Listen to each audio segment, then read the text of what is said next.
White in Life with Elizabeth, featuring Del Moore.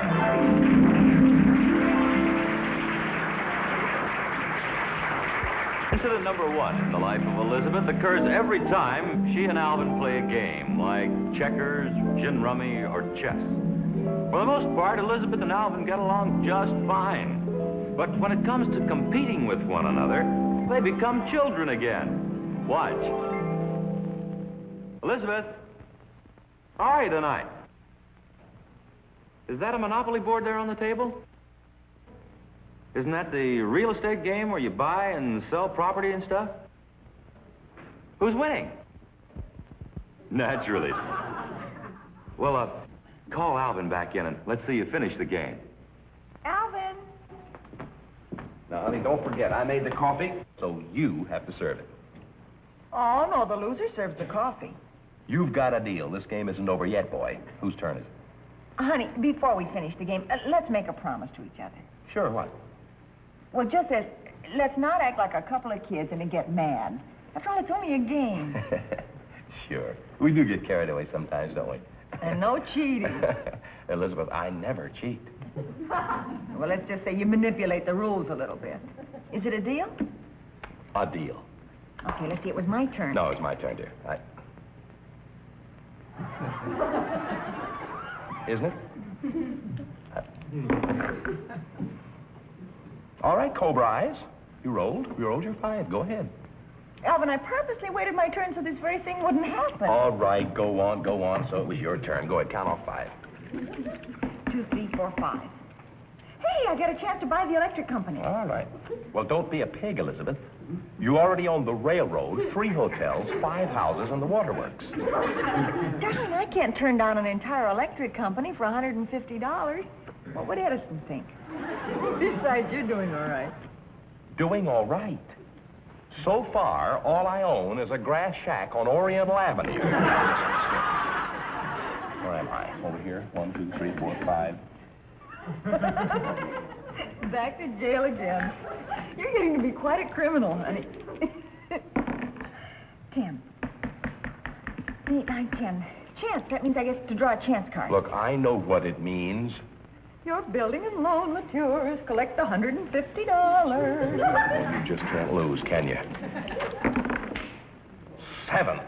Ha ha. 1, 2, 3, 4, 5, 6.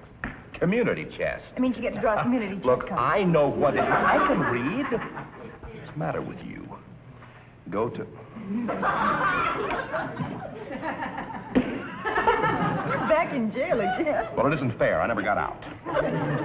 Oh, now, don't be such a baby. I'll come and see you. Anyway, who ever heard of the community chest sending anybody to jail? Did you make a contribution last year? Well, of course I did. So why should they want to send me to jail? Maybe your check bounced.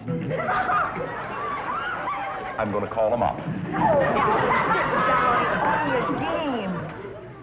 Goodness, I never saw such a baby. 3. I own another railroad. I tell you what I'll do. If you ever have to travel on my railroad, I'll let you ride full fare. All right. Taste to have connection. 12. Chance. They send me back to jail this time. It'll be the last time I play.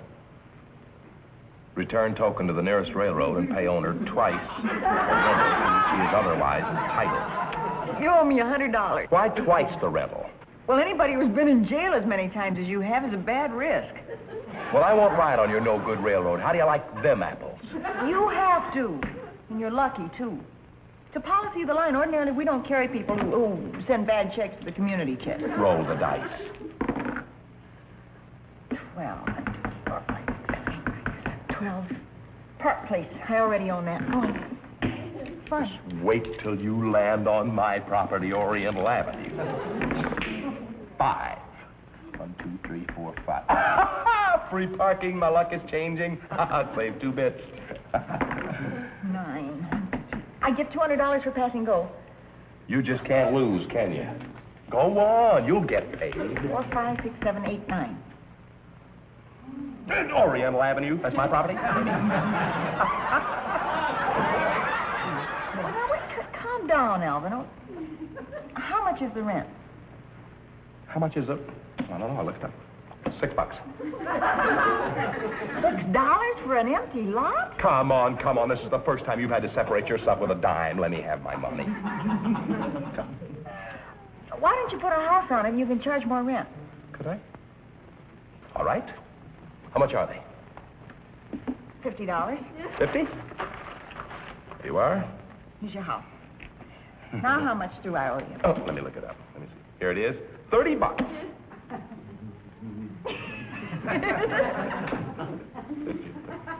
All right, so I lost on the deal. Give me my $30. $30 for a grass shack? That is not a grass shack. That happens to be a perfectly good modern house. Come on. What kind of a house can you get for $50? Come on, pay me my rent, Elizabeth. Now, wait a minute here. Just a second. Maybe we can make a deal. $30. No deals, just the 30. How long has it been since you paid your water bill? I just built the house. I haven't turned the water on. Oh, yes, you have. I own the waterworks. We worked very fast. I tell you, there's no water in my house, Elizabeth. Then how come you're charging me $30 rent for a house with no water? It says on the card right there. Please, honey. I'll tell you what I'll do. You charge me only $19 for rent, and I'll forget about the water bill. Now, wait a minute.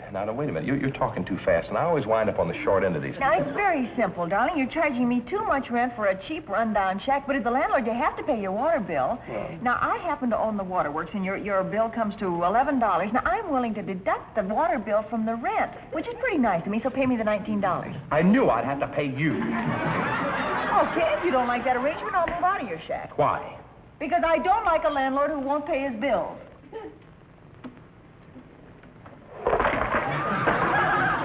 I shall leave you at this point, Elizabeth.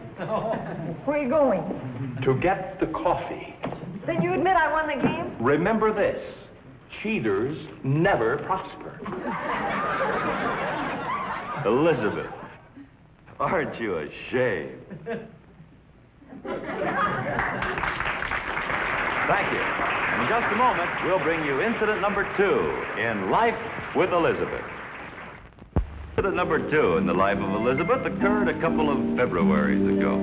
It seems that Elizabeth was planning on giving a very important dinner party and was having just a little bit of trouble.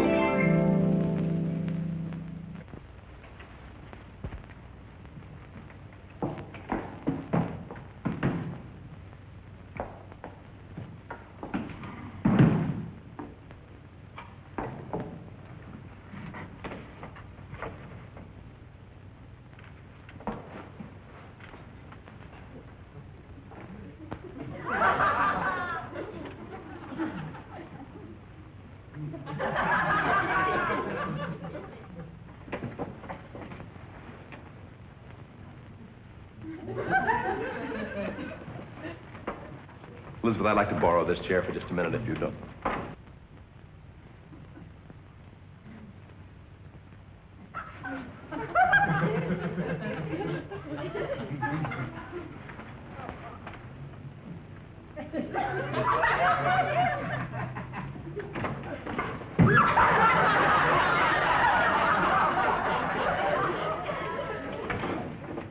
Hi, honey. Hi.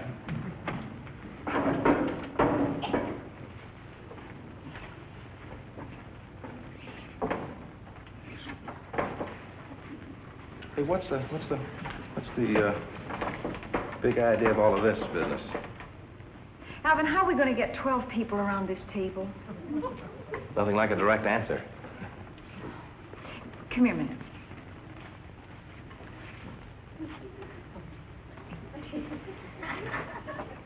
One, two, three on this side. What are you doing, measuring me to see if you can get 3 people on this side of the table?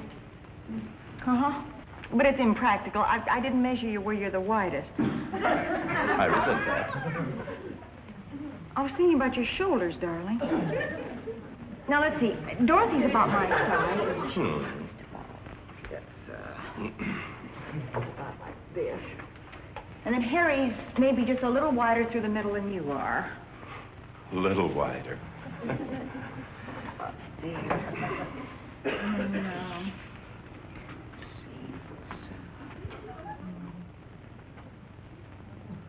Now, who in the world was this?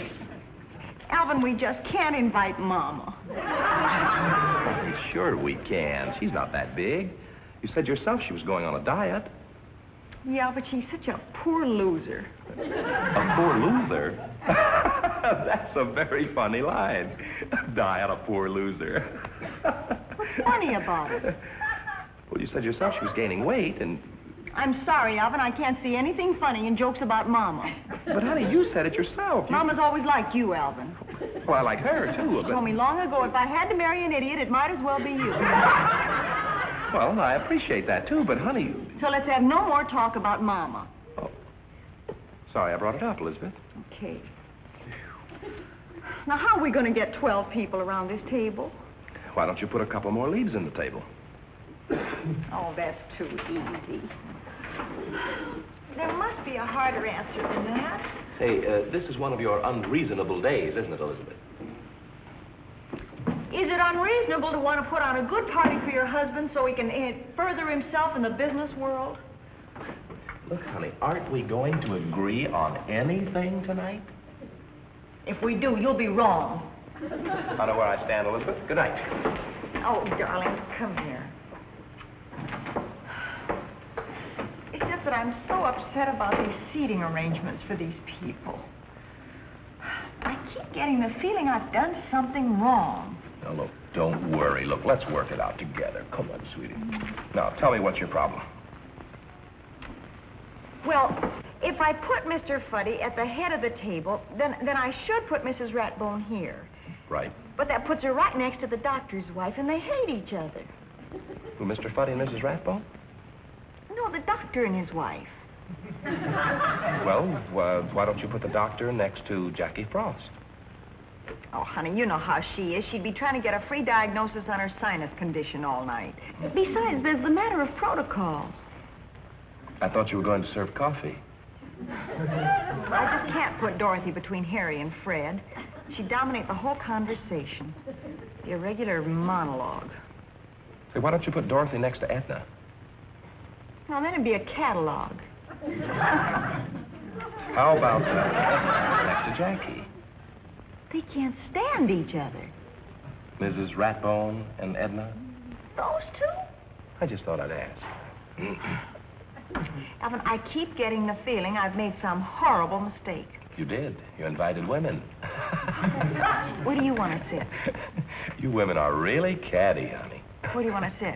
Anywhere at all, as long as it's not next to Fred. If I have to hear that story one more time, how he made a hole-in-one at Northridge. He says he took a 9-iron, Elizabeth. Mind you, a 9-iron, and pulled it back. Don't put Alvin next to Fred. How do Harry and Mr. Fuddy get along? Mr. Fuddy's always making fun of the way Harry's nose turns up. He told Harry, listen to this. He told Harry, he said, Harry, if you ever get caught in the rain, you will drown. Meow. Now, you know that his nose doesn't turn up that much. Now, how about Mr. Ratbone and Fred? I think they're speaking, but I'm not sure. And, of course, the doctor hates everybody. Oh, this guy. Well, that does it. We can't seat anybody. Good, let him stand up. That's it. What's it? Well, sure, we'll serve a buffet. See, you didn't have anything to worry about after all.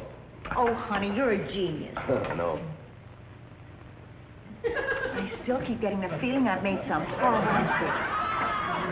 Well, let's investigate your horrible mistake. Now, let's see. Did you send the invitations? Yeah, I know I did that. Put stamps on them? Yeah? Mail them? Mail them? Yeah, I know I did that. Stamps. By the way, did you see him? No, I didn't. Do you have one left? Oh, they're pretty. Stamps. Give me. They're so pretty. They're all embossed and everything. Oh, yeah. Mm-hmm. Nice. Well, it says we request the honor of their company on Monday. Mm-hmm. It is for Monday, isn't it? That's right. We request the honor of your company Monday, February 30th. Monday, February 30th. There's nothing wrong with...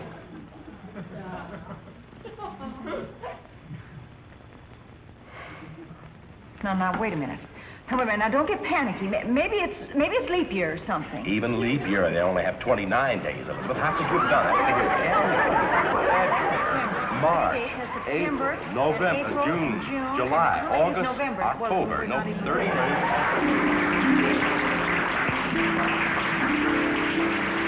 Thank you. And in just a moment, we'll bring you incident number 3 in Life with Elizabeth. Incident number 3 in the life of Elizabeth occurred on one of those nights when Elizabeth had gone too far in trying Alvin's patience. There they are, Elizabeth and Alvin. Elizabeth is the pretty one.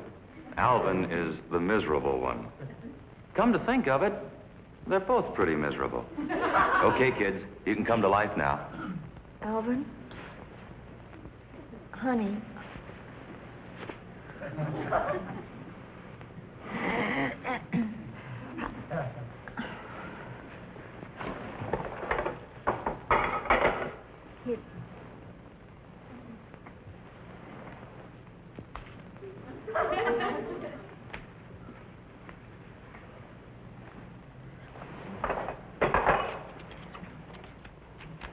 Here, darling.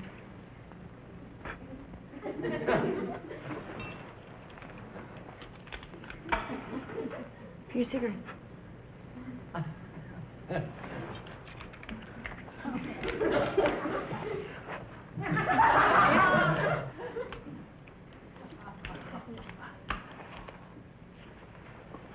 Oh, I'm sorry, darling. Elizabeth, do me a favor and just don't talk to me. Well, I have to talk to tell you I'm sorry. Look, you've done enough talking for one day, Elizabeth. I specifically told you not to tell a soul. You went right out and told Geraldine. I did not. Besides, she said she'd keep it a secret. Secret? I thought she was one of your best friends. She is, only I can't trust her. You're no better than she is. You can't keep a secret either. Can, too. We were engaged for 3 whole weeks before I ever told you about it. Wait till Mr. Fuddy hears about this. Now, Alvin, what would Mr. Fuddy care how long we were engaged? I wasn't talking about that, and you know it. I'm sorry. I'm sorry. Can't you say anything but I... Answer the door, big mouth.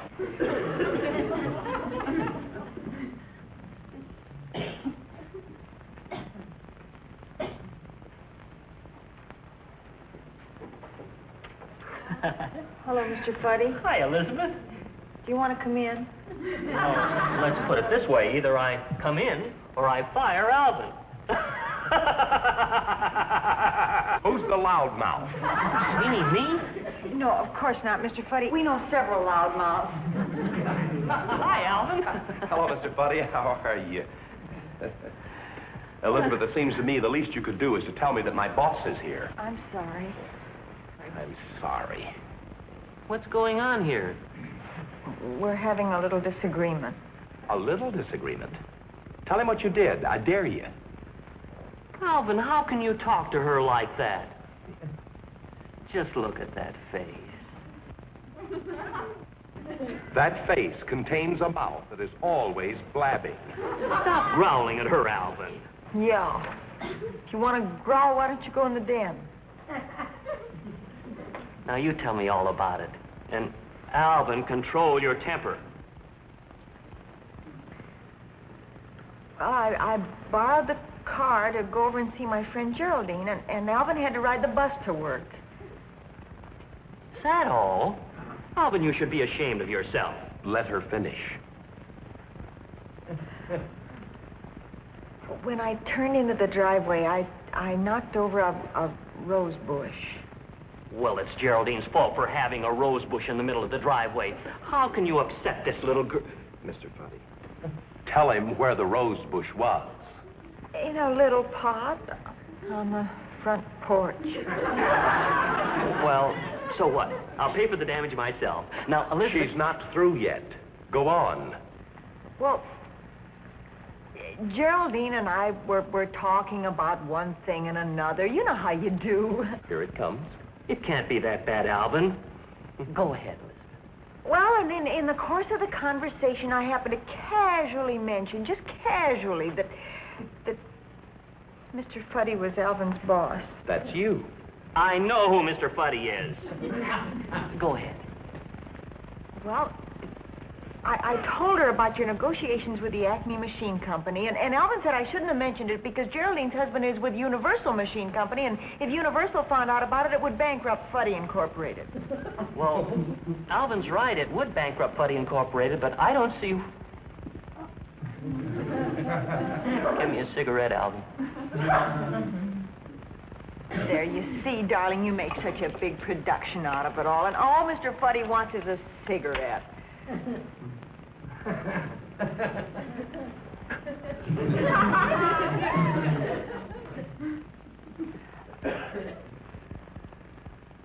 Did you hear about the fella that said to the other fella, why do you carry that cane? And the other fella said, 'cause it can't walk. I made that up.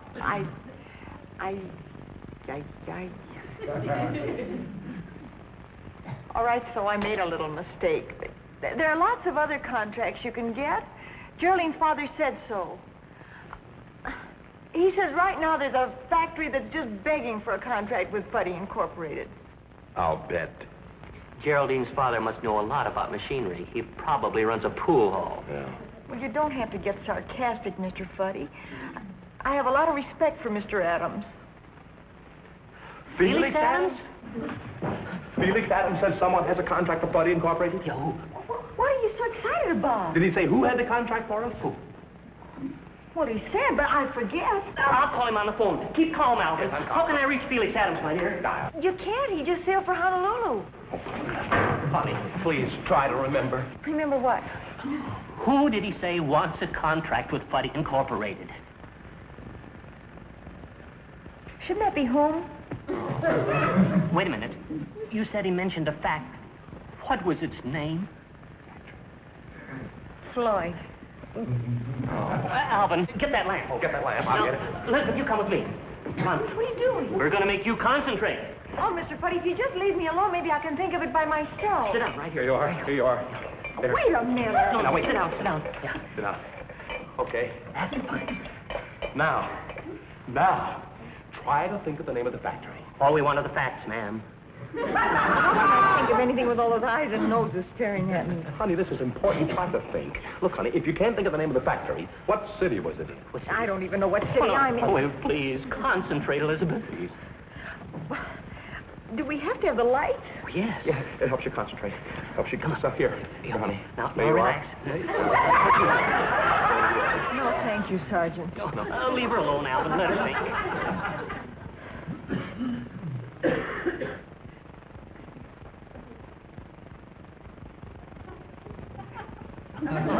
Oh, well, that was close. Here she comes. Here it is. She's getting it. Did you think of it? Think of what?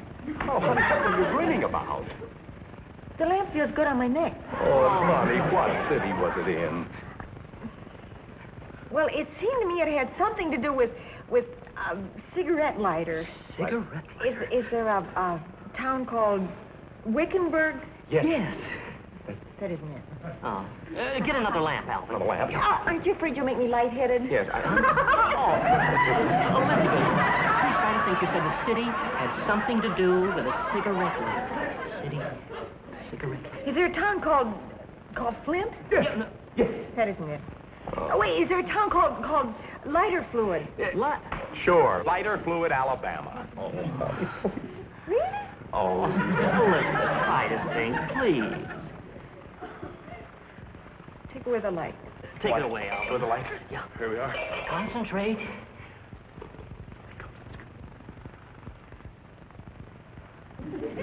Oh, it's no use, Mr. Fuddy. I wouldn't blame you if you fired Alvin. Honey, please. Wait a minute. Fire, flame, Right. smoke. Smoke? Smoke. Small. That's right here in town. The only factory here in town is Wickham and Son. Wickham and Son. No, I'll dial it. You hold it. Decided you Look, I'll can't get it. get I'll anything get it. like that. You got to be quiet. These people. Honey, please. Hey, say goodbye to the people. Goodbye. Goodbye. Goodbye, everybody. Here to say goodbye to you is the lovely star of our show, Betty White. Thank you, Jack. And thank you, everybody. Thank you. You know, if nothing else, at least Elizabeth learned one very valuable lesson tonight. She'll never tell Alvin another secret that she heard that she told anybody. Please be with us again next week, will you? And in the meantime, till we see you again, goodbye, everybody.